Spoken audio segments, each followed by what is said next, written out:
Salut à toutes et à tous. Ce sera une courte vidéo sur ce que nous faisons parce que, mis à part les spécialistes de la chirurgie plastique générale, les gens parfois sont confus quant aux chirurgies que je fais car je travaille dans un domaine légèrement différent. Ils pensent même que je suis urologue, or ce n'est pas le cas. Je suis spécialiste en chirurgie plastique, je travaille dans le secteur privé depuis 2000, mais je me suis spécialisé dans certains sujets au cours de 10 à 12 dernières années. Et je ne pratique pas toutes les opérations. Par exemple, la rhinoplastie, je ne fais pas de rhinoplastie. Les opérations que j'effectue intensivement sont celles qui m'intéressent depuis mon assistanat. Quelles sont-elles? Par exemple, la chirurgie intime de l'homme. C'est la chirurgie que j'effectue le plus fréquemment. Agrandissement du pénis, implant testiculaire, redressement de la courbure du pénis, etc.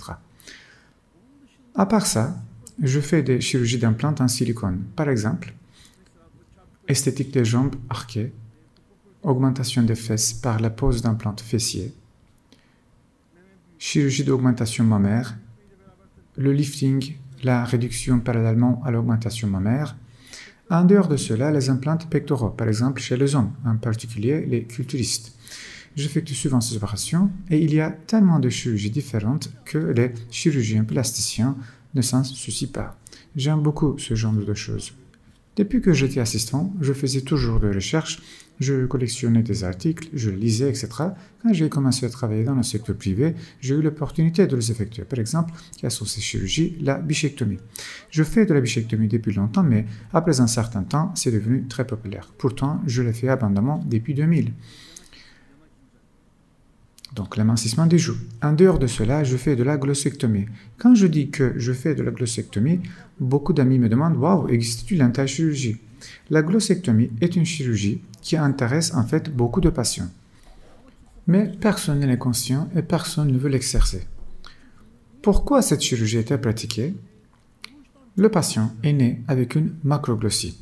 Et puisque la langue force les dents de l'intérieur, elle désaligne les dents, ce qui cause une déformation.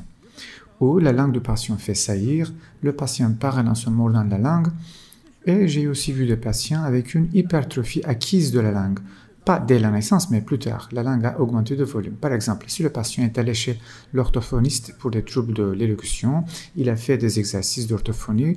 Quand il fait ces exercices de renforcement de la langue, sa langue est élargie. Le patient dit qu'il se mord la langue quand il parle. Il dit que sa langue s'est élargie. Alors, tous ces patients ont besoin d'une chirurgie de réduction de la langue. C'est une chirurgie que je pratique. Nous avons pratiqué cette chirurgie dans le cas de la macroglossie congénitale et acquise chez les enfants comme chez les adultes. J'ai donc de l'expérience dans toutes sortes de cas. À part ça, par exemple, le bavage. Il n'y a pas de chirurgien qui traite le bavage en Turquie, pas autant que je sache. C'est un domaine qui n'intéresse personne.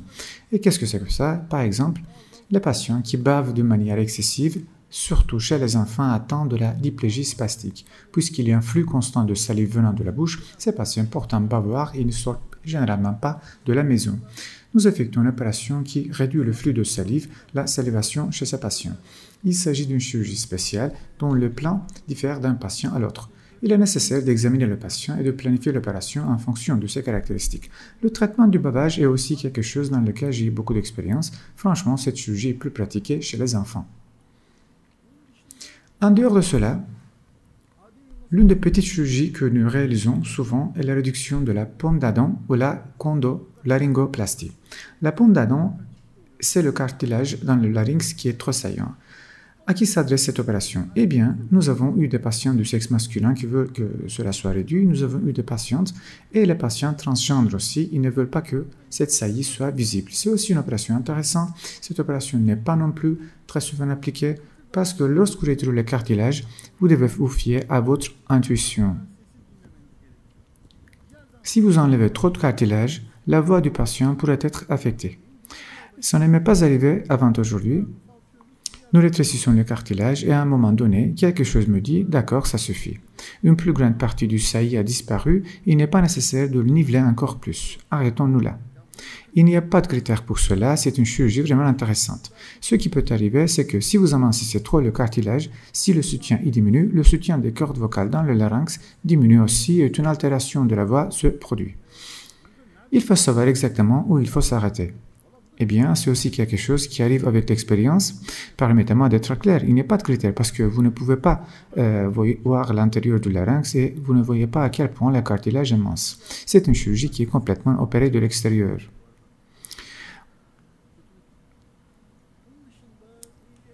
Mais c'est une chirurgie intéressante. Je veux dire, il y a aussi des patients qui en ont besoin, mais il n'y a pas de chirurgien qui effectue cette opération. J'aime plus ce genre de chirurgie intéressante, je n'aime pas du tout la rhinoplastie. Comme je l'ai dit, j'ai arrêté la rhinoplastie il y a 12 ans, je vous le jure, cela m'a enlevé un fardeau, parce que la rhinoplastie n'est pas une opération qu'on peut contrôler totalement. Vous faites la chirurgie, vous faites son nez parfait, un excellent cartilage, équilibré, très bien formé, mais il faut 1 an pour récupérer. Au bout d'1 an, le bout du nez peut tomber, il peut être dévié à droite ou à gauche. Lorsque le dent disparaît, une saillie peut apparaître dans l'os, le patient peut avoir besoin d'une révision. Donc, je n'aime pas les chirurgies dont vous n'avez pas le contrôle à 100%. C'est pourquoi j'ai arrêté de faire la rhinoplastie il y a 12 ans. J'ai aussi distribué mes outils, les kits à des confrères, je les ai donnés. Je ne fais pas la rhinoplastie. La liposuction et ainsi de suite, l'abdominoplastie, la réduction mammaire, nous effectuons ces opérations. Tous les chirurgiens plasticiens les pratiquent. Je pratique le lifting, je le fais plus fréquemment qu'avant, mais depuis 2012, nos cas de chirurgie de l'appareil génital masculin sont devenus très fréquents. Et quand vous faites beaucoup de chirurgie, votre expérience dans ce domaine augmente. Que se passe-t-il? Ces cas sont plus satisfaits. Nous avons un meilleur résultat. Lorsque cela se produit, ça vous aide à devenir plus connu et d'autres cas vous consultent. Ça vous aide à se spécialiser après un certain temps. C'est pourquoi je pratique du lifting depuis environ 2012, mais moins qu'avant, soyons clairs. Je m'occupais de la greffe de cheveux aussi. J'avais une équipe avec laquelle je travaillais. J'ai quitté cette équipe, mais si un cas de greffe de cheveux survient, je peux travailler encore avec une bonne équipe. C'est rare, donc je ne pratique pas la greffe de cheveux comme avant. Comme je l'ai dit, les chirurgies que j'effectue le plus sont les chirurgies de prothèses en silicone, les prothèses mammaires, les implants de jambes pour corriger les jambes arquées, les implants fessiers pour agrandir les fesses, les implants pectoraux pour hommes, pour faire une poitrine musclée. En dehors de cela, la chirurgie intime masculine, l'agrandissement du pénis est le plus pratiqué et il y a des petites chirurgies diverses comme le bavage, la chirurgie de réduction de la langue, la réduction de la pomme d'Adam, la bichectomie, etc. La liposuction, l'implant mammaire, la prothèse de jambe, prothèse de fesses, esthétique génitale masculine, agrandissement du pénis, correction du courbure du pénis, la prothèse testiculaire, etc. Merci de votre écoute. Enfin, permettez-moi de le répéter, car les gens pensent vraiment que je suis urologue, ça n'a rien à voir. Je suis spécialiste en chirurgie plastique. C'est juste un petit rappel. Merci et à plus tard.